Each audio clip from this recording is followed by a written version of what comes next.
Whatever. TV. Hello, and welcome to Whatever TV. In today's episode, I'm going to show you how to make a trigger system for your PVC air gun. First off, you're going to need yourself one of these inline valves. And then, what you're going to want to do, so this inline valve right here, when you get it, it comes with an electronic piston on it. Go ahead and remove that and do whatever with it. You won't need it. So you're going to want to remove these screws here.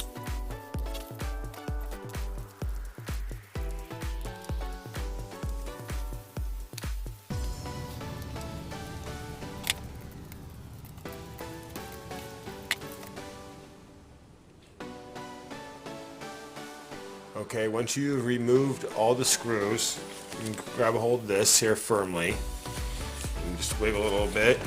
You should be able to get it to come off. If not, take your screwdriver and just kind of stick it in that little edge right there, and you should be able to pry it up. Once you take it off, you'll see inside how it all comes apart, and that you got a spring, this little bladder, and that, and you're inside here. So with this and your spring and all that, just set that aside, because at this moment you won't need it. We're not going to do anything to these parts. We're going to leave them the way they are and use them. So set them aside. You're going to take this part right here, and in this part here you're going to take JB Weld and fill this up completely to the top. And then on this side also, this little nipple here, you want to make sure that that's plugged up also. You can glue it shut. And then this cavity, also right here. That cavity you want to make sure is fully filled up with the JB Weld and this nipple, and again this whole section. Let it cure all the way. And again, I say JB Weld because everything else I've tried does not hold after a while. JB Weld has held the longest that I've had anything. So once you do that, you're going to also drill a hole, because you're going to take a piece like this, which is for an air valve, which I'll show you in a second. You're going to drill a hole right in the center, and that, which you can also go from this side with your center out and attach this here. And that, once this is attached here in the center, you have all your sections glued with the JB Weld and it's fully cured and dried, you're ready to move on. When it's done and cured, you should have it looking like this. It's fully glued in right here. The nipple's set here. I put some Teflon tape on it to attach the air valve. And if you look inside right here, and that, the nipple I have is sealed shut, and I sealed this really good, and make sure you smooth it out. I also went ahead and put a little bit down in here to help hold in the air valve and seal that all in. As you can see here, if you want a close-up of how it looks, and that, we have everything. Okay, now let's move on. You're gonna need one of these things, and the air valve I was talking about, so that your piece that you're putting into that thing here will attach into here. Okay, what I did though is I take this air valve and I cut that little curl thing off right there, as you can see here, and I make it so it's even with here on the same thing, so they're same size. And the reason is I do that is you're going to take yourself a piece of 1 1/4 inch PVC, you know, if you have scraps around or whatever.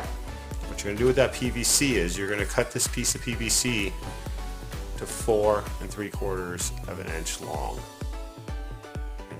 and then see that shaded area on the edge there, go ahead and taper that, and I'll show you why in a second.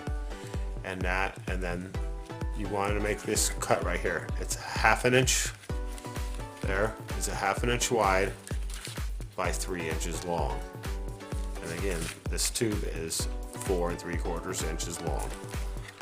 And what we're going to do with that is, once we got this, That's why this is tapered. It'll be a nice fit right here. It's going to go over your air valve. I can show you real quick. You're going to screw your air valve on like so.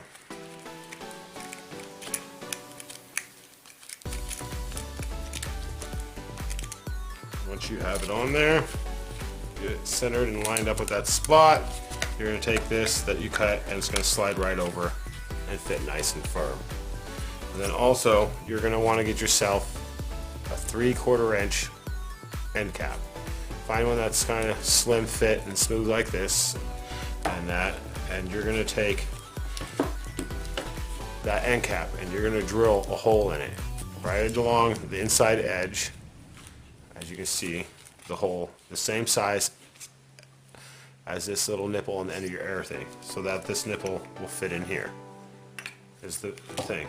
So what I do then is, after I've got this all set and put some glue down in this position and glue it on, you can take this end cap and it fits right inside, which helps hold the whole thing tight. You can glue it in, just don't plug the hole down in there.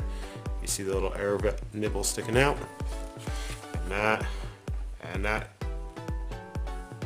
and that is what you want to do with this. Once this is all dry and ready, you can see it's like a trigger system or in a grip.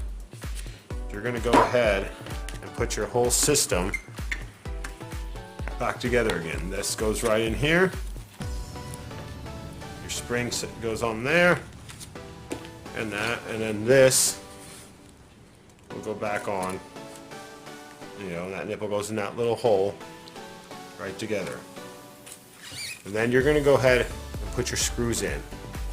I would put them all in, all the way around, leave them slightly loose once you get them all down, and then you're going to want to go back and forth all the way around, tightening them so that way this whole system will seal back together nice and even and tight. Okay guys, so when you get all finished, it should look something like this.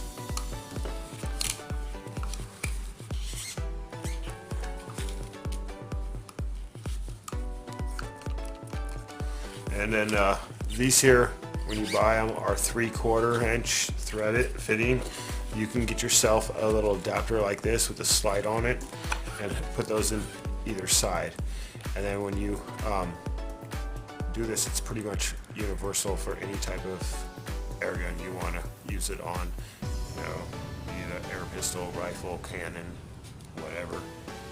And that one note I also want to show you is, when you get these, they have a little teeny, if you can see it there, there's little arrows on there and there, which tell you the direction of the airflow, which is this way. You want your barrel to be on this end, your air tank's coming from this end, and that. Okay? I hope you guys enjoyed this.